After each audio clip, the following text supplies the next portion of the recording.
On September 17, 1862, during the Battle of Antietam, Colonel John Gordon walked the Confederate line, like a storm-battered tree refusing to fall. 4 bullets had already ripped through him. Still, he pushed forward, steady as a heartbeat in the chaos of the Civil War. The fighting centered on a worn farm road carved deep into the earth. By noon, it would become Bloody Lane, a trench of smoke, bodies, and shattered commands, a place where the ground itself seemed to bleed. At 9:30 a.m., Union soldiers surged across open fields, waves of blue slamming into a wall of Confederate rifles. The 1st Brigade was cut down in minutes, men falling like wheat before a scythe. The next 2 brigades met the same iron storm. Gordon kept moving, bleeding but unbroken.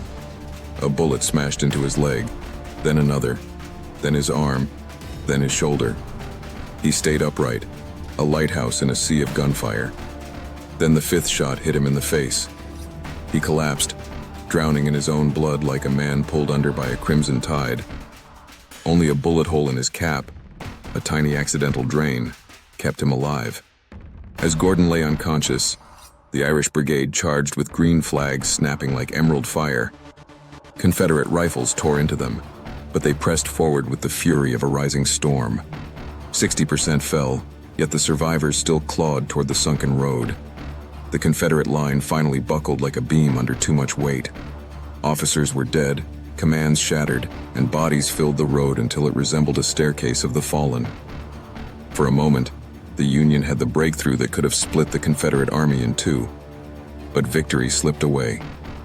General Israel Richardson, the man driving the attack, was struck down by a shell fragment. Without leadership and without reinforcements, the moment died. By the time the guns fell silent, 5,500 men had been killed or wounded at Bloody Lane. Across the battlefield, more than 22,000 Americans became casualties, the deadliest single day in American history. Today, Bloody Lane is quiet, peaceful, but walk it, and the echoes still cling to the air like distant thunder that refuses to fade.